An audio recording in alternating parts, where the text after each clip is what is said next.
Hello and welcome back to the KCC channel. I'm Rob and I hope you are having a wonderful day today. Today I have 3 stories for you from the Malicious Compliance subreddit. Let's jump right in.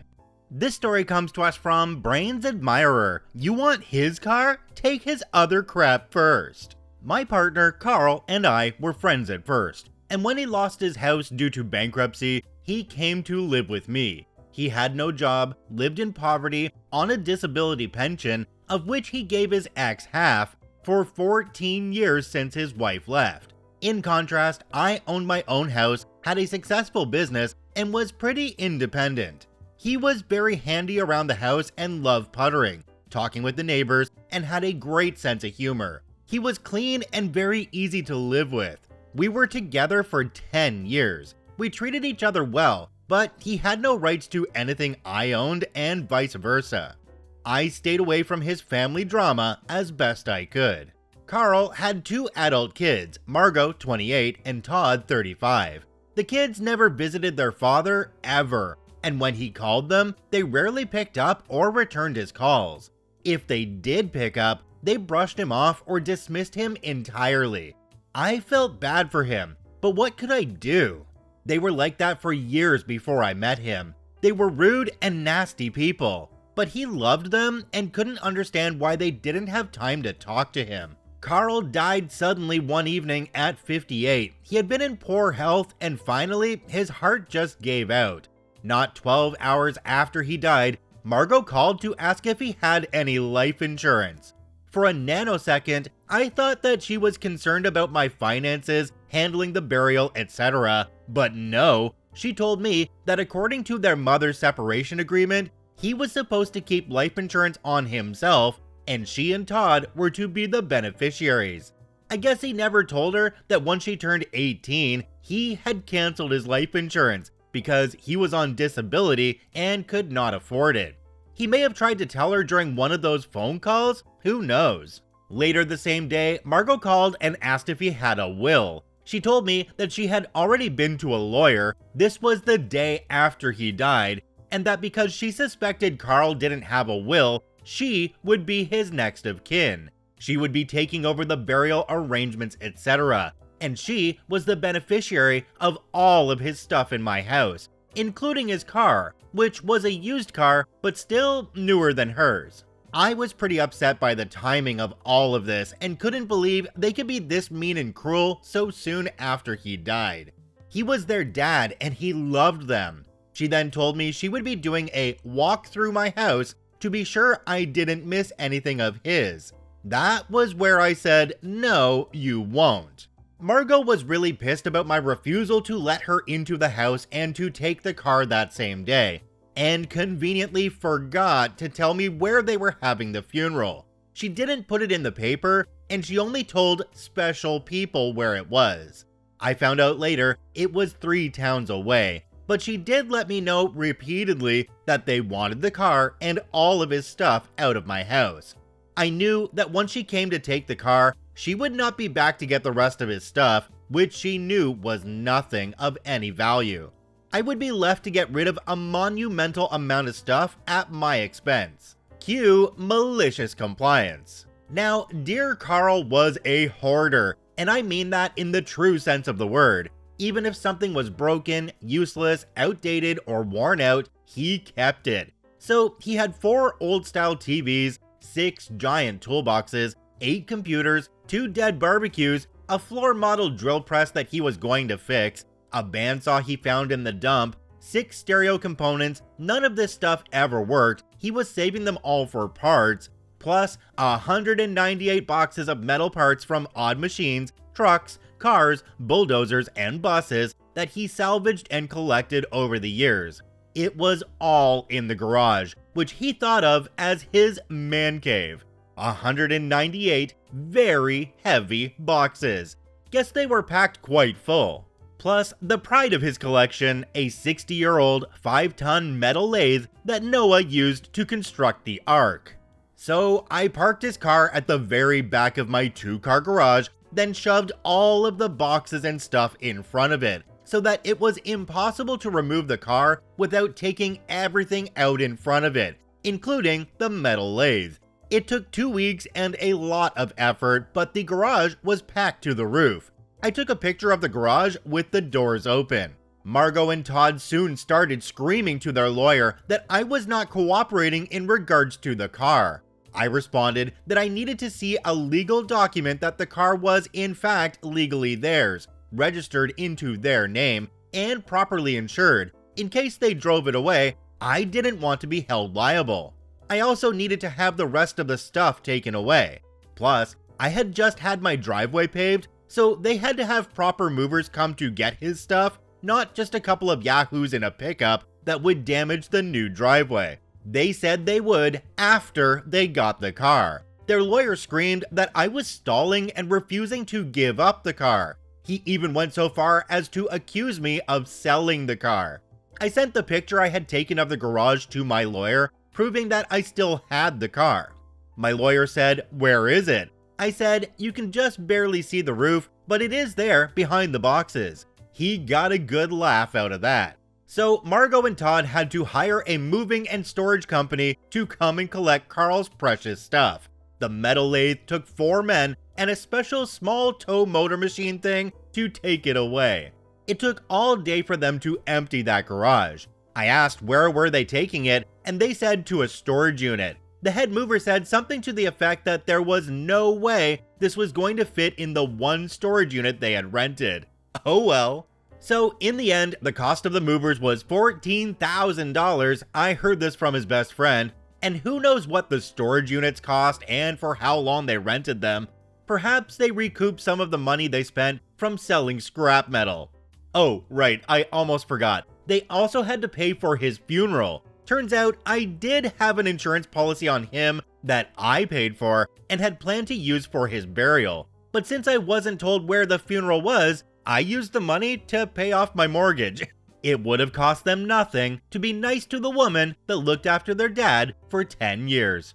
Jumping down to the comment section on this one, there's one from a user called Everelli. It says, "This was a beautiful story. I'm sorry you lost your partner. I'm glad his precious children got all his worldly goods out of your garage for you."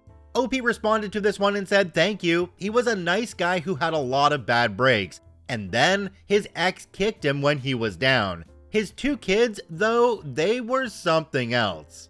To make this situation even more tragic for OP, they mentioned in a comment down below that their mother had just passed 6 weeks before this. So wow, what a tough summer. Unfortunately, money brings out the worst in people, or even the thought of money can really bring out the worst in some people. They didn't care about their dad, they cared about what he had. And that to me is extremely sad. I'm a poet and I didn't know it. This story comes to us from Covers by Richard. "This has gotta be the 4th or 5th time I've asked you to do this." No, actually, you asked me once per my records that you asked me to start keeping since my performance review. I had a performance review on July 1st, and my boss told me that I have a hard time keeping track of tasks. It's really not my fault, since the company is too cheap to invest in a task management solution. We literally have to go off massive email chains, and when you have 30 people CC'd in an email with 25 of them not knowing the difference between reply and reply all, you end up with a lot of crap getting lost in the mix. Anyway, my boss told me that I needed to start keeping track of everything. Everything, you say? Every phone call, every email, every bit of communication for every gosh darn task. With timestamps, because apparently I am very forgetful and don't get anything done. I'm normally never this petty, but he gave me bad remarks across the board, so I figured, you know what? I ain't going down without a fight, especially when I'm being blamed for something that is not entirely my fault. Also, I know I am very effective as an employee because I get things done, but my boss doesn't seem to know that.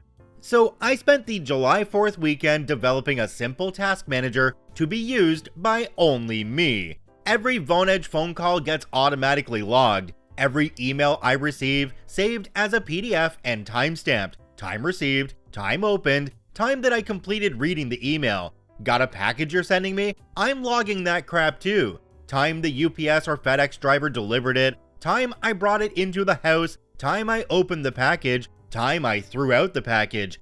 I don't care if it takes me an extra hour each day, I'm logging everything. So today, he emails me saying, this has got to be the 4th or 5th time I've asked you to do so-and-so task. It was my effing time to shine. I responded with this. Boss's name. In regards to the task in question, I have received the following communication. Tuesday, July 25th, 2023, 11:18 a.m. Phone call received from Boss Phone asking me to complete this task. Tuesday, July 25th, 2023, 12:08 p.m. Task sent for review. Confirm task pending review with your assistant. Emailed boss email reminding him that the task was pending review. Friday, August 4th, 2023, 11:01 a.m. Email received from boss email asking me if this is the 4th or 5th time asking me to complete this task. Friday, August 4th, 2023, 11:02 a.m. Confirm with boss's assistant that the task was still pending review. Friday, August 4th, 2023, 11:03 a.m. Confirm with boss's assistant that the task was never reviewed by boss. Friday, August 4th, 2023, 11:04 a.m. Re-forwarded email to boss from July 25th, 2023, 12:08 p.m. reminding him that the task was pending review. You asked me once and it was completed within the hour. If you asked me about this task 4 to 5 times, I would have told you 3 to 4 times that it was already pending review because it was completed the first time you asked. Asking me to keep a record of everything was a great idea because now I know that I am not the problem here. I haven't heard back from him since. Jumping down to the comment section on this one, there's one from a user called IcyJournalist7539. It says, "This is amazing, but I'm dying to know more details on your system. Like, are you manually saving those emails with the details in the file name? Got an automatic solution? Something else?" OP responded to this one and said, Vonage has an API that you can use. They allow you to build your own call center software. So I used that and logged in myself to pick up and dial out every time I answer or dial. I have it so it logs the timestamp into an SQL database, along with who I spoke with, their extension and phone number, any notes associated with the call, along with the GUID of the call, so I can listen back to the recording that Vonage stores for 30 days. For tracking emails, I have my client set up so each incoming and outgoing email gets logged into my SQL database. Outlook client has a lot of tools that people don't know about. For any messages coming in through Microsoft Teams, I have to manually enter some data because there is no way to feasibly identify what is and isn't a task. What's cool is with their API, I can make all the fields fill out automatically. I just need to identify what is and what isn't a task. For any text messages coming to my personal phone, I just tell them to email or call or Teams me because that is not a company-approved method of communication. The executives don't like employees using personal phones for work purposes. FedEx and UPS has an API for me to get the delivery date and time. I just need to have a tracking number, and I just periodically have the software go and check for updates. Once the package is marked as delivered, it's up to me to mark when I opened it and when I threw out the packaging. Cause, you know, he wanted me to log everything. I hardly get work-related packages, so it's nothing major to me. I just did this portion for fun. All else, I do manual entry. SQL database and software is running on a local machine in my home office. I use a map drive to run it on my work computer. OP sounds pretty darn smart here. These are things that I probably wouldn't have figured out on my own. But I do think that OP might want to polish up their resume because they made the boss look bad, and the boss isn't gonna like that, so they're probably gonna find a way to get rid of OP now. I would be preparing for that right away. This story comes to us from IcyBison13. You want at least 1,000 words? I can give you at least 1,000 words. My workplace has a mandatory 2-day orientation for new hires. When I was brought on, there were a bunch of scheduling issues and the dates changed several times. I got confused and only attended one of the days as I didn't realize it was a 2-day event. About a month after getting hired, I get an email from HR. Hello, our records indicate you were not present for the first day of mandatory employment orientation. Here is the link to the event recording. Since you missed attending in person, you are additionally required to write a minimum 1,000 word reflection on the most impactful session. For some reason, the minimum 1,000 word requirement made me see red. I was a fully grown adult being treated like a high schooler, made to write lines on the board because I missed class. I could understand making me watch the orientation, even though I had been doing my job just fine for 4 weeks, but do something reasonable like some very specific fill-in-the-blank questions just to prove I watched it. A 1,000 word minimum was just gratuitous. So I stewed over it for about a week. Then, one night after a few drinks, it hit me. The only requirement was that it was at least 1,000 words, along with some specific questions. I reread the email and confirmed. They did not give any restrictions on a maximum length, nor any instructions on formatting or context beyond those questions. I cracked open my laptop, found the longest presentation from the orientation, and got to work. I set about essentially writing a line-by-line transcript of a 50-minute presentation. I rambled for pages about anything from the signing of the Declaration of Independence to my favorite childhood camping trip. By the end of it, my magnum opus sprawled for an impressive 12 pages. I answered each of the required questions with a single sentence and buried them randomly throughout my pages of unhinged ranting. I then set the font size to 8, single-spaced it, and changed the font to Webdings to ensure that HR could not just change it back to readable font or reliably use Ctrl+F to find the questions. I also printed it, scanned it, and sent it as an image file. The next morning, I get an angry email from HR. Good morning. I'm informing you that your submitted reflective essay is completely unacceptable. Please resubmit it as a Word document with size 12, Times New Roman's font, double-spaced. Failure to do so will result in an immediate disciplinary meeting with the VP of HR. I simply replied, I apologize that I misunderstood your instructions. If you could please show me where in your original email you outlined the formatting requirements, then I will gladly resubmit it in the proper format. I've worked at this company for almost 2 years now. I have yet to even see the VP of HR, let alone have a disciplinary meeting with him or her. I recently ran into a brand new employee who also managed to miss his orientation. According to him, HR was very specific that his response was to be no more than 1,500 words in size 12 Times New Roman font. Jumping down to the comment section on this one, we have one from a user called Icy Silver Dragon. It says, if I was the HR person, I'd bust up laughing, mark it as complete, and go on my way. Sometimes HR people need to take a chill pill, or 100, and relax a little. A+ on your malicious compliance. Most rules come from situations where people didn't think that a rule was needed, but because OP came around, they figured out they needed a couple more rules when asking people to write out their essay. Honestly though, if they're gonna treat you like a child and make you write out lines like that, then of course you can act like a child.